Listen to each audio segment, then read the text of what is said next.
Muy buenas noches, queridos hermanos y queridos amigos. Volvemos a reunirnos en el nombre del Señor para abrir su palabra y escuchar su voz. Estamos a domingo 5 de noviembre. Como todos los domingos, esta mañana hemos tenido nuestra reunión dominical, lo que llamamos el culto del domingo, el culto dominical. Y ahora por la noche pues volvemos a nuestro tiempo de estudio bíblico como todos los días, y hoy pues volvemos al tema de Apocalipsis. Es una de las series que tenemos en marcha y a la que le dedicamos los domingos y los lunes, 2 días a la semana, para estudiar este tema tan importante que es esa revelación que Dios nos ha dado de las cosas que han de suceder pronto. Ahí dice así el versículo 1. Vamos a hacer una oración, le vamos a pedir al Señor que Él nos dirija y nos ponemos. Señor, muchas gracias por esta oportunidad que nos das. Venimos en oración delante de ti porque necesitamos tu guía y tu dirección. Queremos pedirte, Señor, que nos hables, que todo lo que podamos ahora hablar y recibir cada uno venga de ti. Queremos, Señor, que tú tomes el control de nuestra vida, que tú pongas en mi boca las palabras que tengo que decir, y también que tú traigas, Señor, la sabiduría a cada uno para que podamos entender y recibir lo que quieres decirnos. Vivimos seguramente los últimos tiempos y necesitamos, Señor, estar realmente ocupados en aquellas cosas que vienen de ti, haciendo tu voluntad. Sea cual sea el momento histórico que nos tocó vivir, pues lo importante es que estemos, Señor, haciendo lo que tú quieres, viviendo en tus caminos. Y si además estamos en estos últimos tiempos, pues es algo que es un tiempo crucial, diferente, y tenemos mucho trabajo por delante. Así que ayúdanos y háblanos, porque tu palabra nos cambia y la necesitamos también ahora esta noche.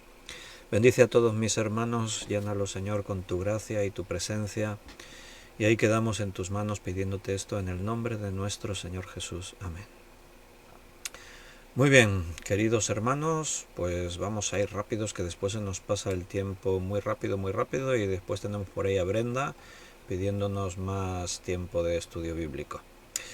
Bien, como he dicho, volvemos a Apocalipsis. Estamos en el capítulo 1, versículo 1. Vamos a tener en cuenta hoy también el 2, versículo 1 y 2. Y nos vamos a dedicar ya un poquito ahí en el libro de Apocalipsis, aunque tenemos que ir viendo cosas fuera del libro, todo lo que está relacionado con esto. Pero antes de que comencemos, déjame solo que mire un momentito en el chat en directo a ver a los hermanos que han escrito algo. Y ahí tenemos a la primera de esta noche, Isabel Silvas. Buenas noches, bendiciones, dice Katia. Dios te bendiga. Paco Pérez y Rosario Rubí también están ahí. Bendiciones, hermanos, un abrazo fuerte para todos y buenas noches. Carmen Reyes, buenas noches, familia, Dios os guíe en el estudio. Yalikatu ha escrito un saludo, dice buenas noches a todos mis hermanos y hermanas, que Dios os bendiga a todos. Beatriz, buenas noches, querido pastor y queridos hermanos, Dios los bendiga y nos ayude a entender su palabra. Un abrazo, os amo en el Señor. Juan Bermudo, hola de nuevo, Víctor y mis demás hermanos, que la gracia y la paz de nuestro amado Jesús estén en vuestros corazones. Dolores ha escrito buenas noches, Dios derrame lluvias de bendiciones sobre su iglesia en el nombre de Jesucristo, amén y amén. Y Ana Rita ha escrito muchas bendiciones para todos. Y esos son los mensajes que nada más conectarnos ya han entrado, así que ya había un buen grupo ahí de hermanos y hay más hermanos conectados. Bienvenidos, qué alegría que nos podamos volver a ver con esa intención y ese deseo mutuo de escuchar la palabra de Dios, ¿no? Vivimos en un tiempo difícil, complicado. Es nuestro tiempo y nosotros estamos acostumbrados a la vida que tenemos. Pero si, como a veces os he intentado, tenemos que hacer un esfuerzo mental para contemplar la historia de la humanidad en su conjunto, así globalmente, ¿no? Y es evidente que vivimos un momento histórico único. Nunca el mundo fue como es ahora, pero es que nunca se pudo imaginar cómo el mundo iba a ser. Nosotros vivimos en la era de la informática, el internet, los smartphones.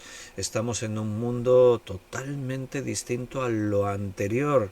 Durante siglos el mundo no se parecía en nada absolutamente a lo que es hoy en día. Y esto ya nos tiene que hacer notar que evidentemente esto es un momento histórico único. porque antes no ocurrió, está ocurriendo ahora. Este siglo XXI en el que estamos, desde hace pocas décadas para acá, no es que ya hace poco tiempo.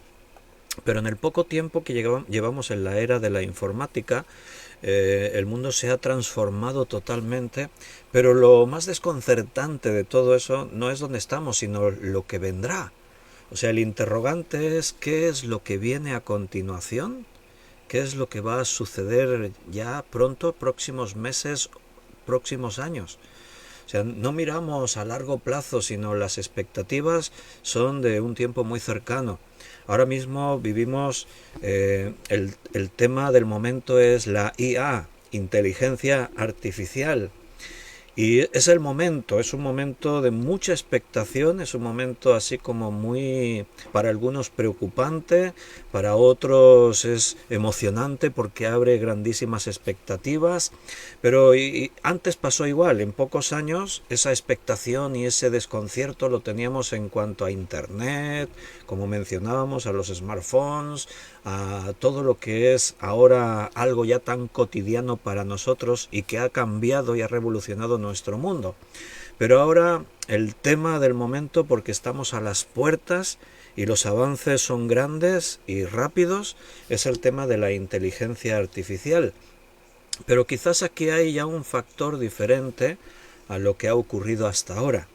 La expectativa que creó el Internet y todo lo relacionado con él, las comunicaciones, las videoconferencias, los smartphones, como hemos dicho, todo eso, pues de alguna forma nos creaba una expectativa, pero a pesar de que había temores de que eso nos iba a cambiar la vida para mal en algunos aspectos, y evidentemente así ha sido, o sea, la era digital nos ha vuelto más fríos, más distantes, es una situación más desconcertante porque hay tantísima información en Internet que a veces no sabemos lo que es verdadero y lo que es falso, hay una gran manipulación y también evidentemente es una herramienta tremenda para todos aquellos que quieren difundir sus ideas, sean buenas o sean malas.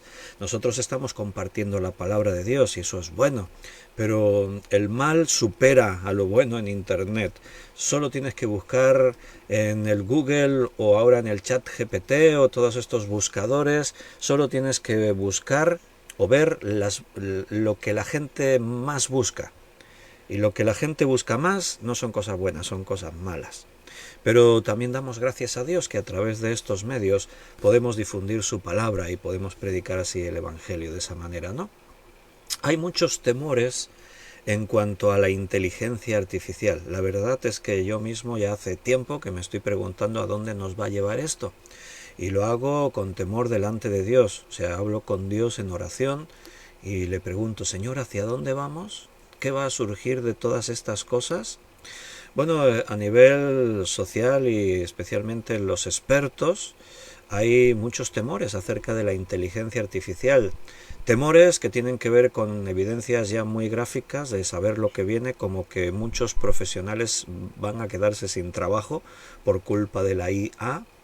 Va a haber profesiones que van a ir desapareciendo, igual que ha pasado de aquí para atrás ya con otros sectores, pero en este caso la inteligencia artificial va a quitar el puesto de trabajo a muchos profesionales, porque ya no va a ser necesario el profesional. En algunos casos sí, siempre va a hacer falta, pero en otros casos la inteligencia artificial se hace cargo. Pero hay un miedo en los expertos de que las IA, las inteligencias artificiales, se vuelvan autoconscientes.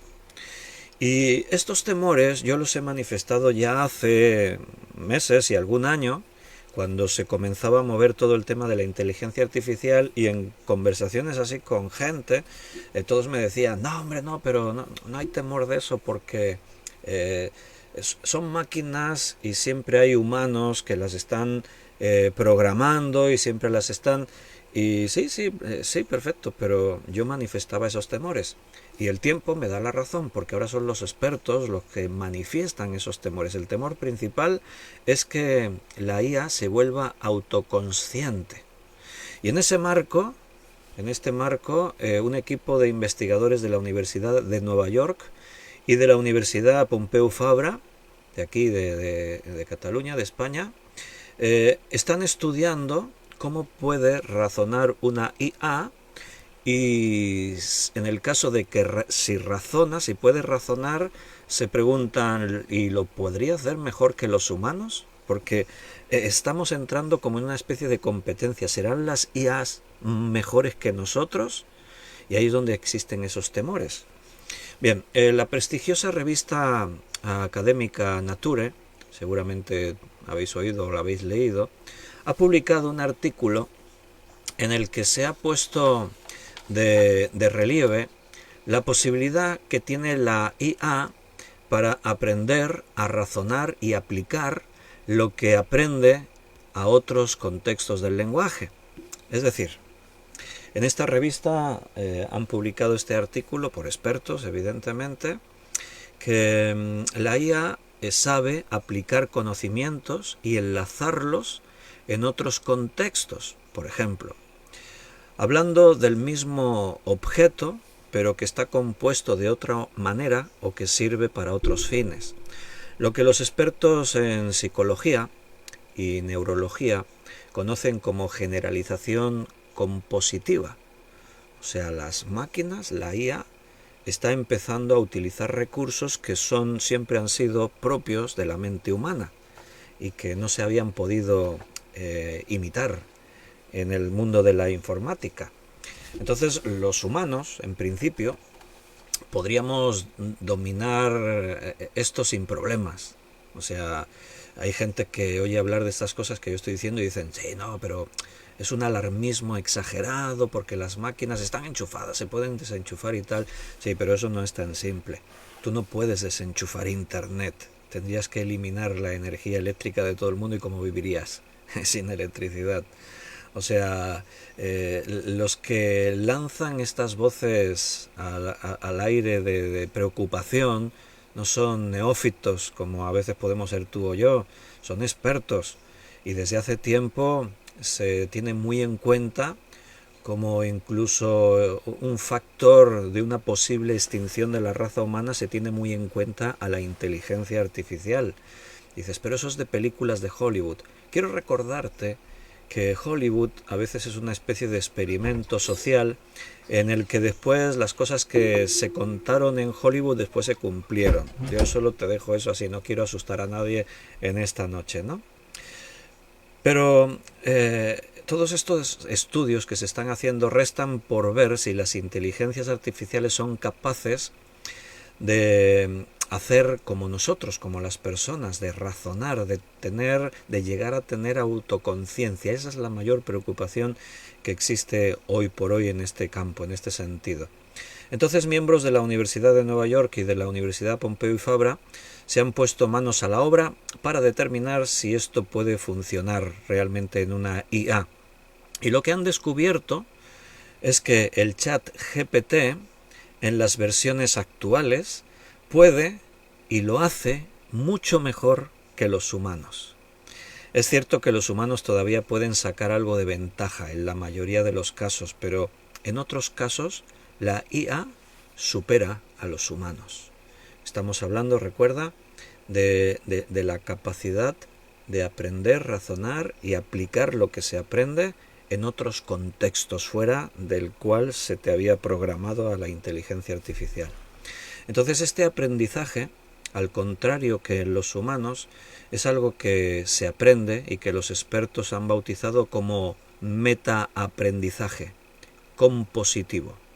O sea, cada día se tienen que acuñar nuevos conceptos en el mundo en el que estamos digital porque se descubren cosas nuevas y surgen cosas que antes no existían. Entonces, ahora al aprendizaje que utilizan las IAs se les llama ya de esta manera, metaaprendizaje compositivo. Y en la prueba que estos expertos en las universidades que hemos citado hicieron, pusieron a humanos e inteligencias artificiales a cumplir con las mismas pruebas. Y los resultados no dejaron lugar a dudas a la proyección que tienen las IAs en un avance constante, superándose y no solo alcanzando a los humanos, sino superándolos. Cuidado, que no sabemos hacia dónde vamos.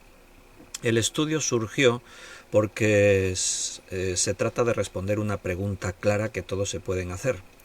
La pregunta es, ¿puede la IA pensar por generalización compositiva?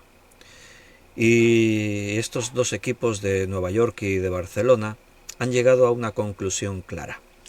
Se puede a través del metaaprendizaje compositivo, o ya por sus siglas MLC.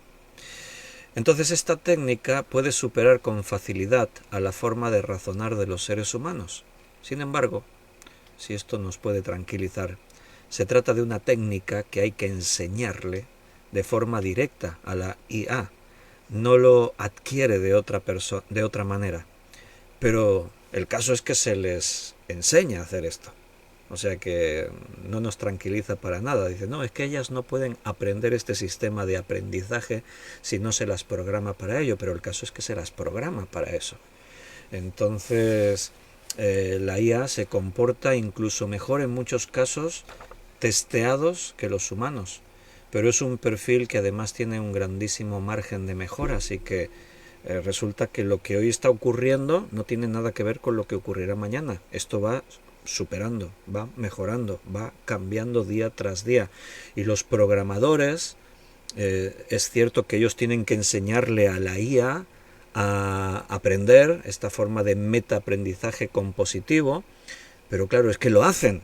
O sea, hay como un reto. En el ser humano siempre existe el desafío de vamos a alcanzar lo que aún no se ha alcanzado, vamos a conseguir lo que nadie consiguió hasta ahora. Y entonces nadie se corta a la hora de dotar a las IAs de nuevos recursos y mecanismos que la propia IA va a estar desarrollando, va a estar generando. Entonces, en general, en este caso, la IA apunta a superar fácilmente a los humanos. Hay que tener en cuenta que estos son los primeros estudios sobre este tema, por lo que si lo enfocamos hacia el futuro es muy sencillo pensar, es muy fácil que nos podamos imaginar que la proyección que viene va a ser muy amplia y la IA puede batirnos en estas cuestiones de una forma rápida y sencilla. Y siempre la preocupación, repito, y la pregunta a día de hoy, y es la gran preocupación, es llegará un momento en el que la IA tendrá autoconsciencia. Tú dices, no, pero eso es algo que le pertenece al ser humano. Sí, sí, claro, pero artificialmente podrá existir una autoconciencia artificial. Lo que quiero decirte con esto, que el hombre está jugando con temas que se le pueden escapar a su control, está jugando con cosas que no sabemos hoy por hoy a dónde llegarán, las consecuencias que tendrá, las dimensiones que esto tomará. Porque hay ya un montón de anécdotas, de entrevistas que se han hecho, de conversaciones y de experimentos con estas IAs. La más famosa es este ChatGPT ahora mismo, hoy por hoy. Y parece que todo está controlado. No, pero el GPT no tiene acceso directo a Internet, no, porque sí, pero se le está enseñando a que aprenda por sí mismo y que aplique lo que aprenda fuera del campo directo en el que lo ha aprendido. O sea, va a tomar decisiones y va a relacionar y va a asociar cosas. Y hermanos, humanamente eso preocupa a la gente y a los expertos, ¿no? Pero bueno, dejadme que os tranquilice.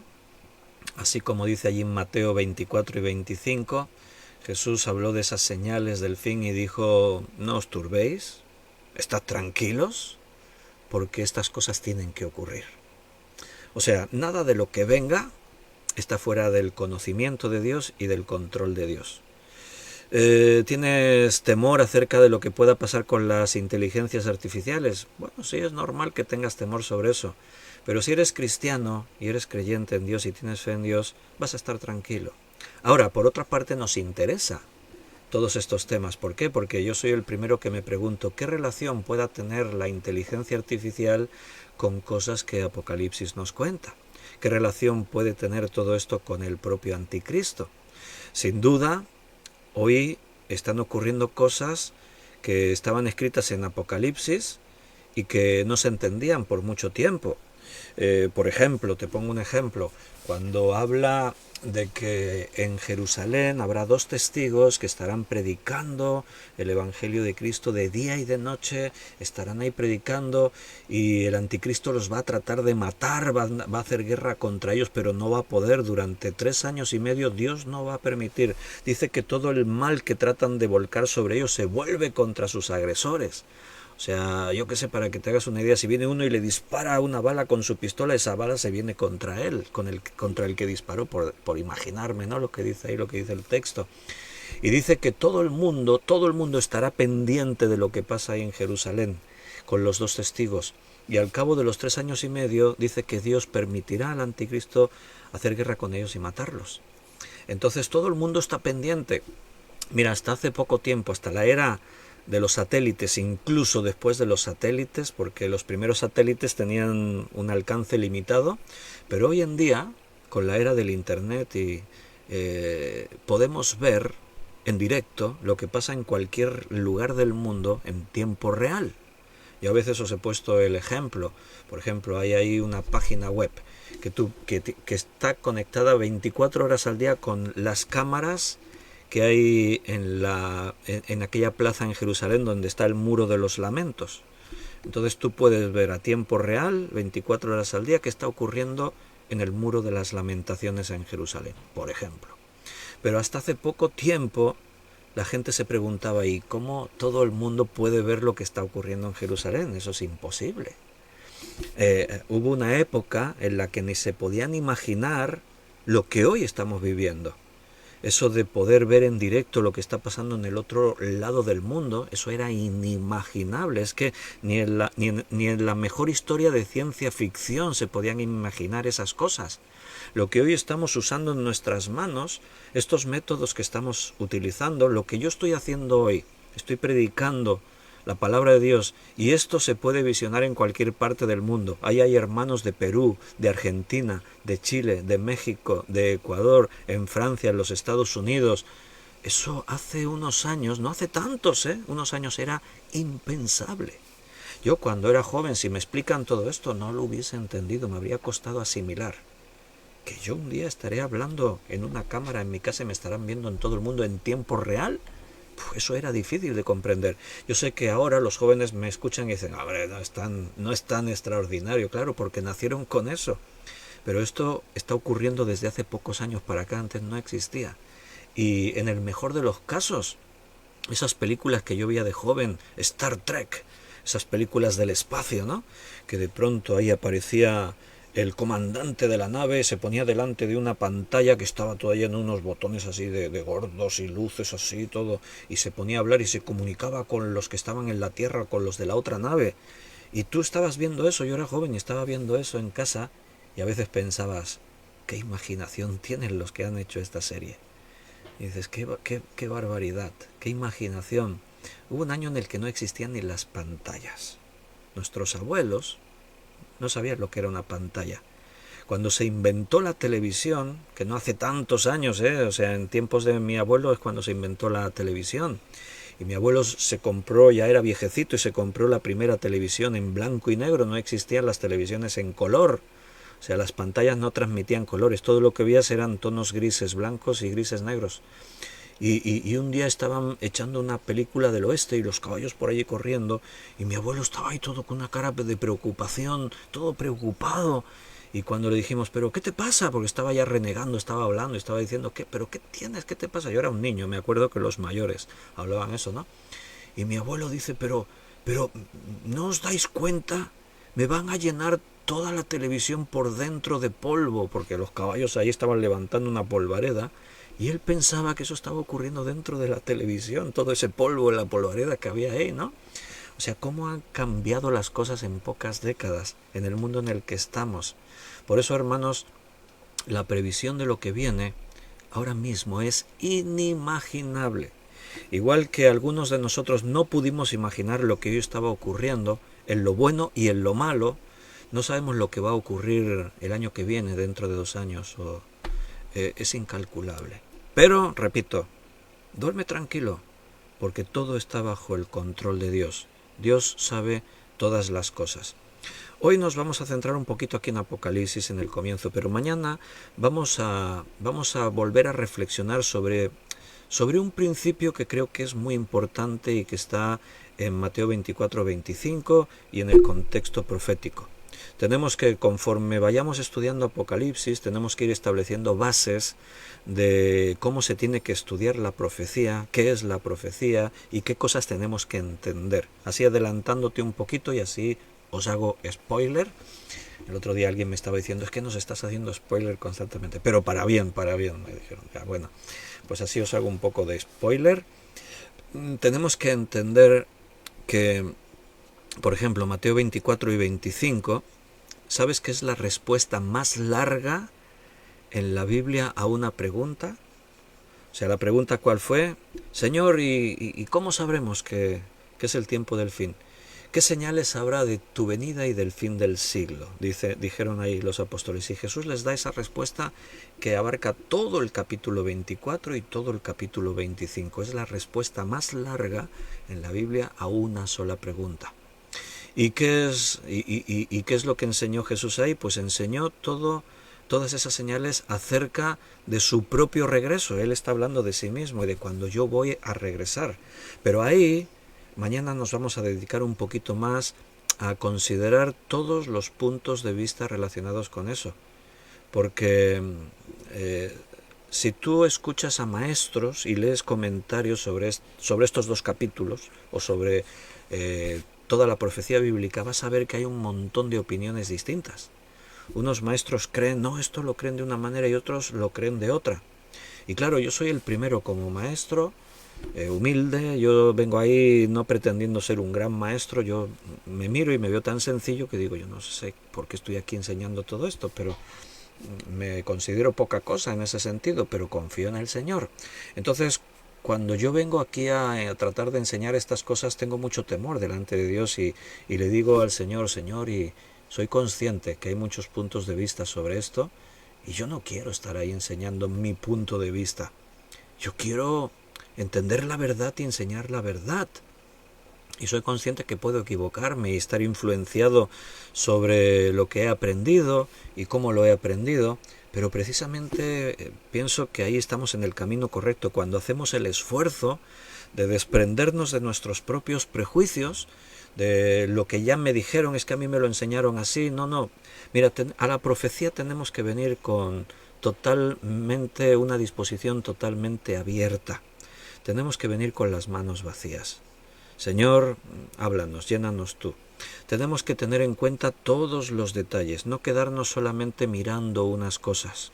Tenemos que ver todo, considerar todo. Incluso aquello que yo pienso que no, esto no es, también tengo que pararme ahí y considerarlo. Tengo que escuchar los que piensan de diferente manera que yo. Tengo que analizar todo. Para eso tenemos que tener eso, lo que os he dicho, humildad. O sea, yo soy el primero que tengo que decir, Víctor, tienes que ser humilde, tienes que venir a la palabra con humildad. No vengas ya lo sé todo, ya lo tengo en cuenta esto, así que no, humildad. Vengo a la palabra partiendo de la base de que me puedo equivocar en todo, que mi opinión no tiene por qué ser la buena y tengo que venir con esa actitud observadora, tengo que comprender muchas más cosas de la simple lectura, tengo que entender el contexto social, cultural, religioso que hay detrás de cada uno de estos escritos, tengo que preguntarme qué es lo que entendían los apóstoles, los que escuchaban a Jesús, qué estaban entendiendo, cómo pensaban ellos y qué entendían cuando Jesús les hablaba. Tengo que intentar meterme ahí en la mente de ellos. Y para eso hay que hacer un esfuerzo. Para eso está el maestro bíblico, para hacer todo ese trabajo y después dártelo a ti ya hecho. De explicarte y decirle, pues mira, en aquel momento el pueblo judío tenía esta expectativa, esperaban esto, tenían esta visión, su situación política era esta. Entonces, considerando todo eso, y sobre todo confiando en el Señor, porque yo confío en el Señor más allá de nuestro conocimiento. El Señor dice que estas cosas Dios las escondió a los sabios y los entendidos y se las reveló a los simples, a los sencillos, a los niños. Entonces esa es mi confianza, que tenemos el Espíritu Santo y Dios nos va a hablar y nos va a guiar. Mañana seguro que va a estar muy interesante lo que el Señor nos tiene que decir, porque yo soy el primero que estoy ahí, estoy entusiasmado, estoy disfrutando un montón con las nuevas cosas que el Señor me está revelando y me está poniendo delante para que las comparta con vosotros. Y espero que vosotros disfrutéis y viváis ese mismo entusiasmo por comer la palabra de Dios en todas estas cosas que Dios nos quiere hablar. La revelación nos tiene que enseñar, el Apocalipsis, la revelación nos tiene que enseñar a entender los tiempos. O sea, los tiempos no nos llevan a entender Apocalipsis. No sé si me estoy explicando. Nosotros estamos viviendo en nuestro tiempo. Cuando estudiamos Apocalipsis tenemos que entender las cosas que están pasando. No al revés. Porque ahí puede existir ese peligro. Mira, esto que está ocurriendo me ayuda a entender Apocalipsis. Sí, no hablo en esos detalles como antes te decía, Evidentemente, las cosas que ocurren en nuestro tiempo me ayudan a entender algo que Apocalipsis decía, pero no a entender el mensaje de Apocalipsis. Mira, Apocalipsis es la historia del fin de la humanidad, tal como la conocemos. Eso nos cuenta Apocalipsis. Por eso para algunos es un libro terrible. Por eso la palabra Apocalipsis es lo peor que pueden sonar en los oídos de nadie. Es la extinción de la raza humana, es el fin de la humanidad, es la destrucción del mundo y el universo como lo conocemos. Sí, pero para el que cree eso no es terrible, porque forma parte del proceso que nos llevará a la eternidad con Dios.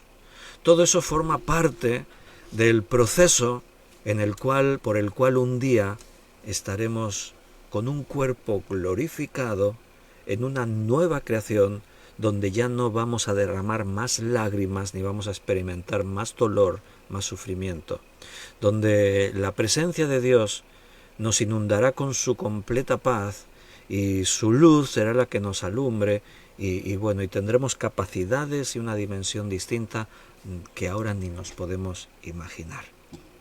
Yo estoy esperando y deseando que llegue ese tiempo, ese momento, porque de este mundo que sacamos, aparte de lo bueno que Dios nos da, la vida, ¿qué es la vida?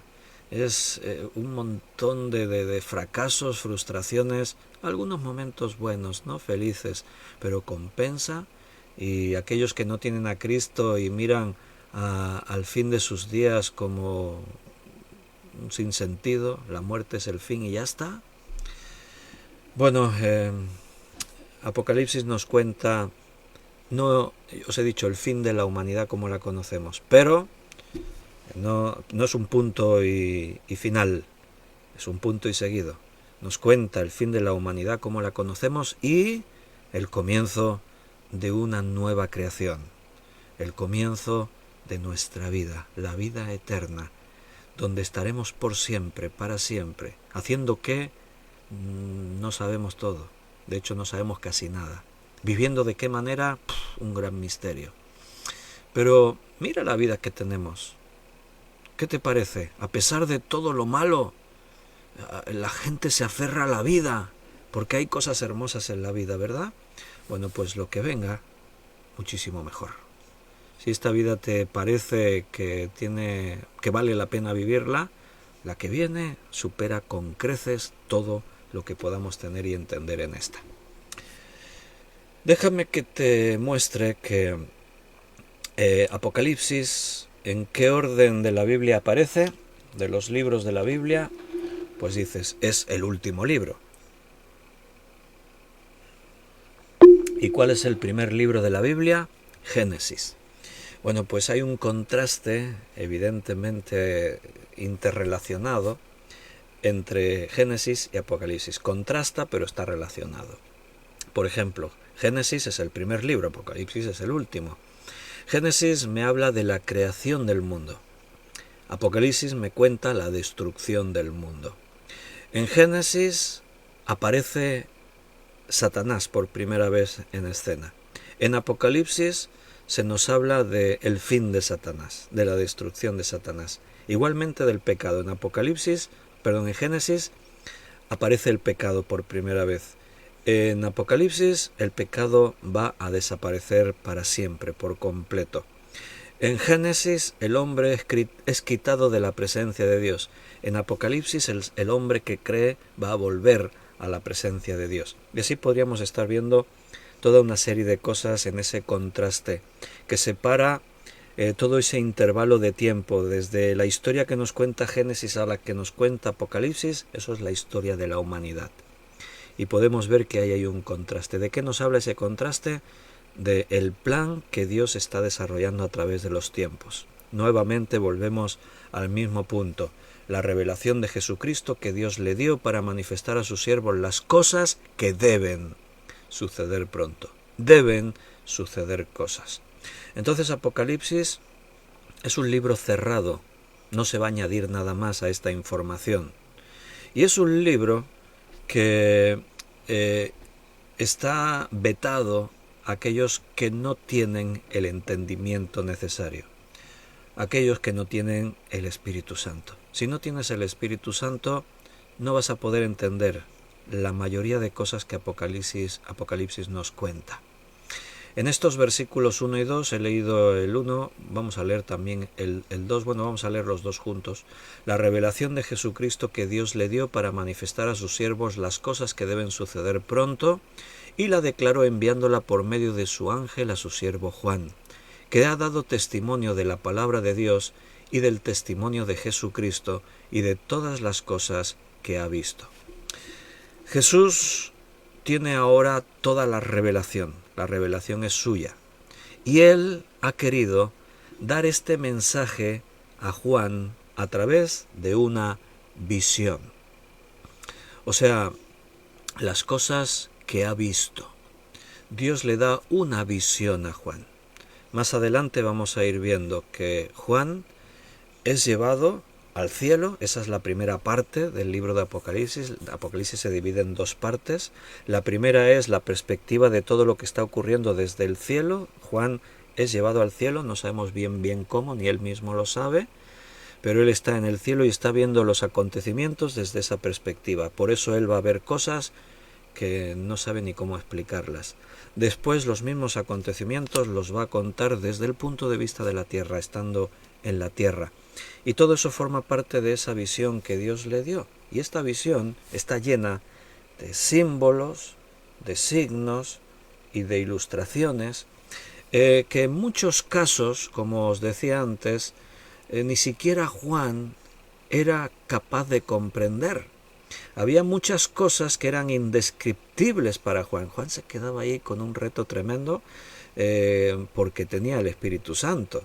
Y al final el que le ponía las palabras y le decía lo que tenía que escribir era el Espíritu Santo. Por eso dice que estos hombres fueron inspirados por el Espíritu Santo de Dios. Entonces, esa es una cosa que tenemos en cuenta. Tú ves apuntándote los puntos que tenemos que tener en cuenta. Uno es este. No debemos tratar de entender cada detalle que aparezca en el libro de Apocalipsis, porque ni el mismo Juan, que lo estaba viendo, lo entendía. O sea, no podemos pretender que cada detalle, cada escena, cada objeto, cada persona, cada ser, le tenemos que buscar un significado. No, no es necesario, no hace falta. O sea, nuestra misión, el propósito que Dios tiene es que nos quedemos con un mensaje. Hay un mensaje dentro de Apocalipsis y nosotros, nuestra tarea, en el contexto histórico en el que nos encontramos ahora, nuestra tarea es sacar las enseñanzas principales, lo que Dios nos quiere decir para nosotros en este tiempo. Pero va a haber muchos detalles que se van a mantener ahí confusos y misteriosos hasta que un día no estemos viviendo y estemos viendo con nuestros propios ojos lo que ahí está ocurriendo. Te voy a poner un ejemplo, que más adelante en nuestros estudios, cuando lleguemos al capítulo 4 de Apocalipsis, estudiaremos a fondo. Pero déjame para ilustrarte lo que te estoy diciendo. Por ejemplo, en el capítulo 4, ahí comienza la visión celestial que Juan tiene. Él está ahora en los cielos, donde está Dios, donde está el reino de Dios, donde están los ángeles de Dios, todas las cosas, y él está viendo cosas. Y él nos describe lo que ve. Y de pronto aparece en escena, en el versículo 6, unos seres que conocemos como los seres vivientes. Y dice ahí: y delante del trono había un mar de vidrio semejante al cristal.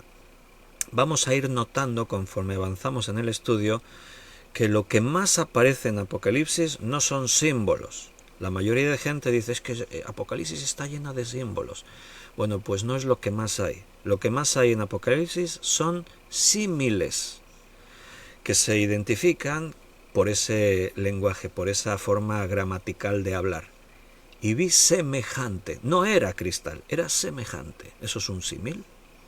Y junto al trono y alrededor del trono vi 4 seres vivientes. Y ahora nos describe los seres vivientes. Bueno, esto es uno de los grandes misterios de la Biblia. ¿Qué son los seres vivientes? ¿Qué? Dice, fíjate la descripción. Y mientras lo leemos, trata de imaginártelo en tu mente. De hecho, tu subconsciente va a estar generando imágenes, ¿no? Pero es difícil. Le damos una tarea importante ahí a nuestra mente porque es difícil imaginar esto. Estos seres vivientes estaban llenos de ojos delante y detrás. El primer ser viviente era semejante a un león. El segundo semejante a un becerro. ¿Notas los símiles? Semejante. No era un león, no era un becerro, era semejante. Y junto al trono y alrededor del trono,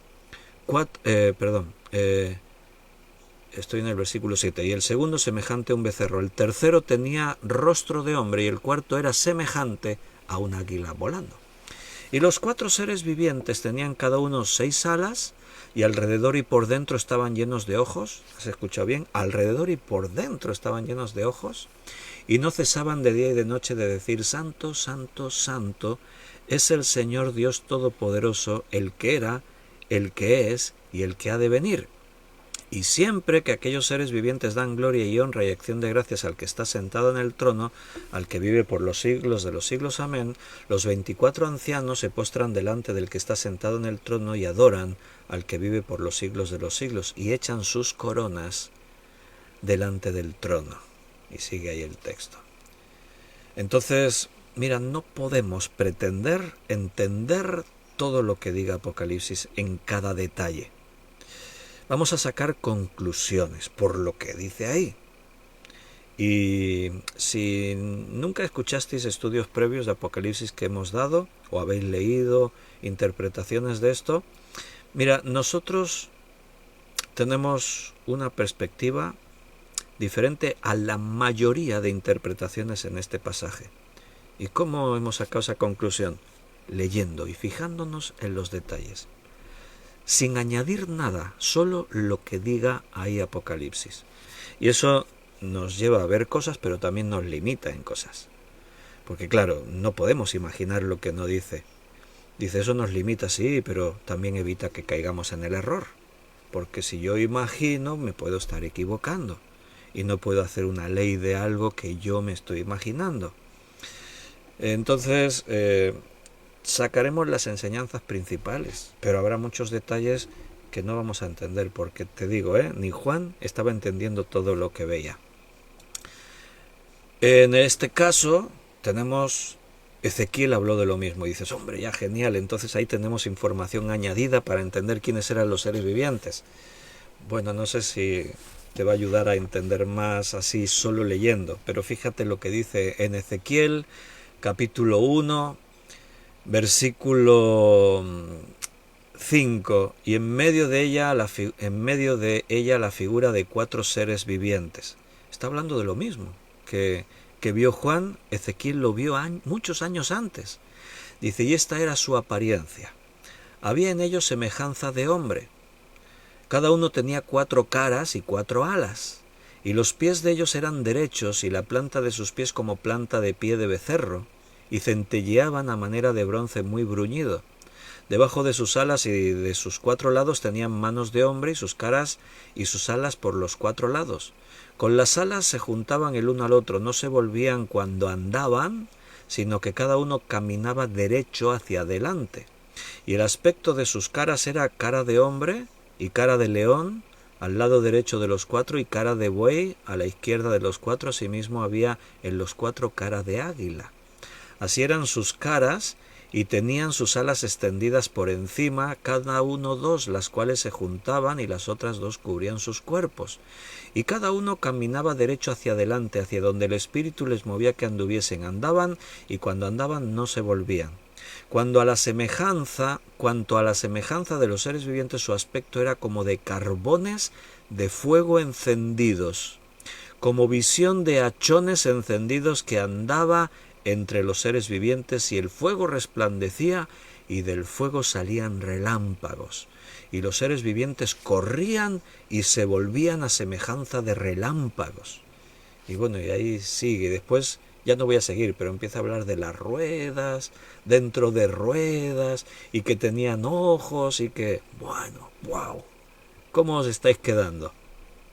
Os estoy creando así mucha expectativa de que yo ya quiero saber más de todos estos seres vivientes. Paciencia, aún falta para que lleguemos a ese momento, pero te estoy mostrando esto por algo muy importante, y es para establecer estas bases y estos principios de que no podemos imaginar lo que no dice la Biblia. Recuerda lo que antes decíamos, tenemos que tener una serie de normas a la hora de estudiar profecía, y la primera es humildad. No vamos a inventar nada que la profecía, que el propio texto bíblico no nos diga. Hay cosas del futuro que están ocurriendo que nos pueden hacer tomar una idea y decir, oye, esto perfectamente podría ser esto. Oye, esto es esto, sin duda. ¿Cómo van a ver a los dos testigos en Jerusalén lo que están haciendo a tiempo real desde cualquier parte del mundo? Hoy lo entendemos perfectamente. Eso ya para nosotros no es ningún misterio, sino que es una cosa que vivimos de forma natural todos los días. Entonces, en Apocalipsis no hay nada que temer si tú estás del lado del vencedor. No tengas miedo. No es un libro de catástrofes. Sí, cuenta muchas catástrofes, pero son necesarias que ocurran. Es algo que está bajo control. Lo que más puede asustar al hombre son las cosas que él no controle. Y en este caso nosotros no vamos a controlar, pero hay quien lo controla, que es Dios. Y si nosotros somos de Dios, estamos tranquilos. Solo ten temor si has rechazado a Dios. Si Jesús no es tu creador, entonces sí deberías temer a lo que viene. Detrás de la profecía hay más que solo predecir el futuro. Esa es otra cosa que tenemos que tener muy en cuenta. Detrás de la profecía hay principios importantes sobre el carácter de Dios, sobre las promesas de Dios, sobre la manera en la que Dios trata con nosotros. O sea, no vengas a estudiar Apocalipsis solo con la expectación de que sí, yo quiero conocer el futuro, yo quiero saber qué eran los seres vivientes, tienes que venir primero con la expectativa de que Dios quiere hablarme, me quiere bendecir y me va a transformar a través de este estudio. Detrás de la profecía hay mensaje de Dios. Hay revelación de cosas del futuro, sin duda, sí, pero sobre todo hay principios que quieren cambiar nuestra vida. Hay enseñanzas que nos van a llevar a conocer más a Dios y por lo tanto amar más a Dios, entender mucho mejor las cosas que Dios hace en nosotros, poder conocer mucho más la voluntad que Dios tiene para nuestra vida. Así que el vengo pronto, que hemos estado ahí reflexionando estos días, nos exhorta a estar preparados. ¿Notas lo que decíamos? Estuvimos debatiendo qué significa vengo pronto, si hace ya casi 2000 años que Juan escribió esto. Pero hay una exhortación, más allá de lo que podamos reflexionar, bueno, porque la vida del hombre es breve, si morimos ya se terminó, el tiempo ya no corre, así que es un espacio breve de tiempo, ahí entra el concepto vengo pronto, sí, porque el tiempo del fin comenzó desde el periodo de la Iglesia, estamos en el tiempo del fin según la Biblia desde que la Iglesia comenzó, etcétera, pero detrás de esto hay una enseñanza, hay una reflexión. La profecía aquí nos trae algo más para nuestra vida. ¿Qué es lo que aprendemos? Nos exhorta a que tenemos que estar preparados. Si dice el Señor que viene pronto, no puedo descuidarme, no me puedo cruzar de brazos. No puedo estar pensando, no, pero aún falta mucho tiempo para que Cristo venga. ¿Recuerdas lo que dice del día de la venida de Cristo? Que vendrá como ladrón en la noche. cuando menos se espera. Si estuviésemos todos esperando que esta noche viene Cristo, según la Biblia, seguramente no viene esta noche. Pero si estamos todos así como muy tranquilos, pensando que seguramente esta noche no sea, pues podría ser esta noche. ¿Por qué? Porque la Biblia lo dice, que vendrá cuando menos lo esperamos. Por sorpresa, como ladrón en la noche, porque si el padre de familia sabe cuándo va a venir el ladrón, estaría velando, estaría ahí vigilando y guardando, ¿verdad? Pero el ladrón viene cuando menos se le espera. Así será la venida del Hijo del Hombre, dijo Jesús, cuando menos se espera. Y por lo tanto, tenemos que estar velando. Eso es lo primero que aprendemos en estos 2 versículos de Apocalipsis. Aprendemos a estar velando, preocupándonos de cómo andamos, de cómo es nuestra vida, de qué cosas son las que estamos haciendo, cómo estás administrando tu tiempo. En Daniel capítulo 12, versículo 10 y 11, acompáñanme hasta allí, Daniel 12, 9 y 10, dice: Él respondió: Anda, Daniel, pues estas palabras están cerradas y selladas hasta el tiempo del fin. Muchos serán limpios y emblanquecidos y purificados. Los impíos procederán impíamente, y ninguno de los impíos entenderá, pero los entendidos comprenderán. Bueno, entonces te das cuenta, no es mi opinión, de que Apocalipsis es un libro cerrado a los que no creen, a los que no tienen el Espíritu Santo. No, lo dice ahí. Daniel escribió.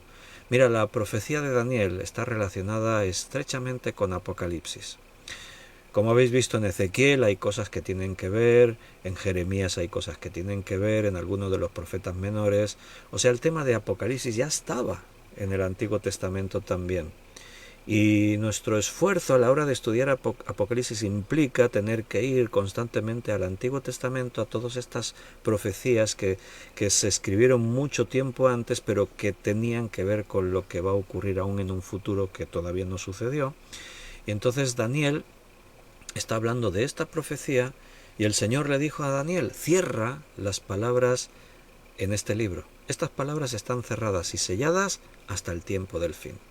Por eso, durante siglos, los estudiantes de la Biblia, los eruditos bíblicos, se esforzaban y no entendían lo que dice Apocalipsis.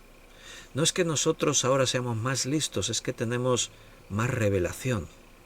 Ahora el Señor nos ha llevado en otro momento, y ahora es el tiempo en el que, como dice ahí, los entendidos comprenderán.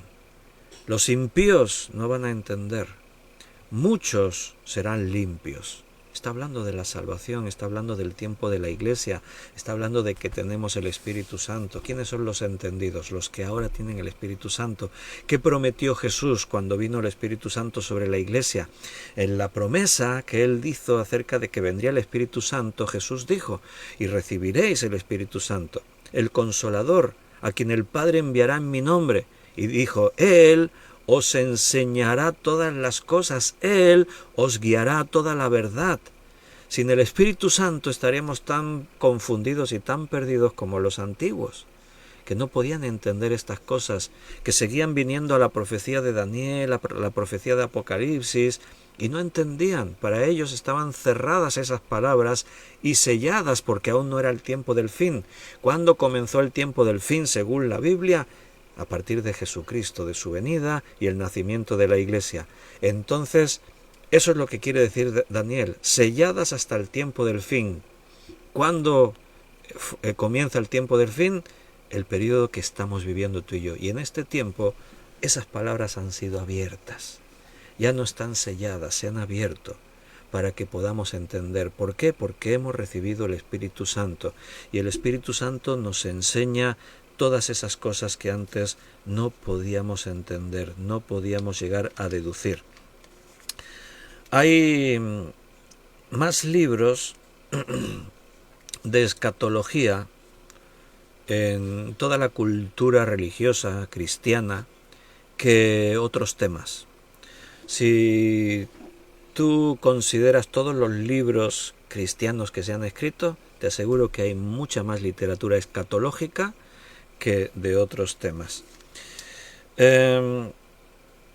Si tú consideras libros que consideremos antiguos, si tú te lees un libro, yo por aquí detrás en mi estantería, ahí tengo algunos estantes que son libros antiguos, algunos muy antiguos. Tengo algún libro hasta del 1700 y pico. Entre esos libros encuentras enciclopedias, una enciclopedia de la naturaleza, escrito en el 1800 y pico. Cuando tú ves esos libros, te das cuenta que son antiguos. Hablan de algunas cosas y las tratan de una forma muy simple. ¿Por qué? Porque les faltaba mucho conocimiento. Hablaban de conceptos y de ideas que en gran parte para ellos eran todavía desconocidas. En cambio, tú coges un mismo libro, un libro antiguo de medicina del año 1800 y coges un libro de medicina del siglo XXI, del año 2023 y los comparas y dices, ¡uf, qué diferencia! O sea, aquí hay todo un proceso que se ha vivido en la humanidad de avances, de descubrimientos, de experimentación, y eso ha llevado actualmente a la ciencia médica a tener conocimientos que en el 1800 no había. Pero en el caso de la Biblia no es así.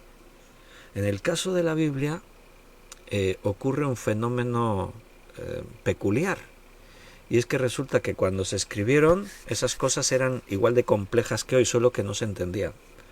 O sea, el Señor revela algo que durante siglos no se podía entender. Hacían falta una serie de requisitos, de factores para poder comprender eso. Uno puede ser el que os he dicho, que el hecho de los avances de la humanidad nos ayudan a entender conceptos que ahí durante siglos no se comprendieron. Pero sobre todo, el fundamental, el básico, es que tenemos el Espíritu Santo. Vino a morar en cada creyente desde el arranque de la Iglesia el día de Pentecostés. Y como os he dicho, Jesús prometió que el Espíritu Santo que mora en ti te va a guiar a poder entender todas estas cosas. En el año 1957 se puso en órbita el primer satélite. En ese momento se abría esa nueva dimensión de poder entender el capítulo 11 de Apocalipsis, por ejemplo, cuando habla de que todo ojo que hay en la tierra lo verá. ¿Cómo puede verlo todo ojo? ¿Cómo puede ver todo el mundo un acontecimiento que esté pasando en un lugar determinado? Hasta que no se puso el primer satélite en órbita y se abrió esa perspectiva de que un día ya no un satélite, sino muchos satélites estarán orbitando alrededor de la Tierra, y por lo tanto habrá una comunicación, habrá satélites que estarán recibiendo imágenes de lo que está pasando en este lugar del mundo, y desde el satélite esas imágenes las trasladarán a otro satélite que hay aquí, y este satélite las traslada a otro satélite que hay allá, y como toda la Tierra está rodeada de satélites, esas imágenes y esos sonidos pueden llegar casi en tiempo real a cualquier parte del mundo. Pero es que ahora ya hasta el concepto satélite se queda un poco anticuado, porque ahora hablamos de la era de la fibra, de otros sistemas de comunicación muchísimos más rápidos incluso que los satélites. Ahora el mundo está conectado por cables ópticos que van sumergidos por los océanos. Hablamos de millones de kilómetros de cables que unen los continentes y que transmiten a velocidades increíbles todo tipo de información, de imágenes y de todo. Entonces, hay cosas que ahora podemos entenderlas, cosas inimaginables para nuestros antepasados, pero, sobre todo, porque recuerda, Apocalipsis no es solo la revelación de cosas futuras. Apocalipsis son principios para cambiar nuestra vida, es enseñanza para transformar tu manera de pensar, es información que te ayude a vivir con la mirada puesta en el futuro, sabiendo que Dios tiene planes gloriosos para ti. Dios preparó a Juan para darle esta visión. Mira, hoy Dios sigue buscando a personas que pueda usar para transmitir su mensaje. Y ahí entras tú también. Y déjame que terminamos, te voy a leer solo 2 versículos para terminar. En segunda epístola de Timoteo, capítulo 2, versículo 20 y 21, y con esto terminamos porque fíjate qué rápida se ha pasado la hora, ya hemos agotado nuestro tiempo. Segunda de Timoteo 2, versículo 20 y 21. Pero en una casa grande no solamente hay utensilios de oro y de plata, sino también de madera y de barro, y unos son para usos honrosos y otros para usos viles. Así que si alguno se limpia de estas cosas, será instrumento para honra, santificado, útil al Señor y dispuesto para toda buena obra. Déjame que te diga, hermano, deja que la palabra de Dios te limpie, te santifique, y que de esa forma te conviertas en un utensilio útil, dispuesto para toda buena obra, para que Dios te pueda utilizar según sus propósitos. Nos ha tocado vivir un momento histórico único, esto es algo grandioso, a la vez que nos plantea retos que nunca antes nuestros antepasados tuvieron. Y más que nunca Dios necesita que esos utensilios que eran viles y que no podían ser usados para según qué cosas, Dios ahora te puede limpiar, quiere limpiarte, para que te conviertas en ese instrumento para honra, santificado y útil para el Señor. ¿Qué vas a hacer, hermano? ¿Estás dispuesto a que el Señor te use? La palabra de Dios quiere transformarte y quiere utilizarte poderosamente en este tiempo. La iglesia está dormida, la iglesia está apostatando, la iglesia está en una crisis de fe profunda y Dios busca a los fieles, a su remanente, aquellos que estén dispuestos a negarse a sí mismos y dejarse usar por Dios. ¿Serás tú uno de ellos? Hermanos, nos despedimos. Que Dios os bendiga, que Dios os cuide, y si Dios nos lo permite, mañana lunes 9 de la noche seguimos con este tema. Ya os he adelantado un poquito antes de lo que mañana vamos a empezar a ver, y después pues ya vemos hasta dónde avanzamos en el libro de Apocalipsis. Que Dios te bendiga, que Dios te cuide, te amo, mañana nos vemos.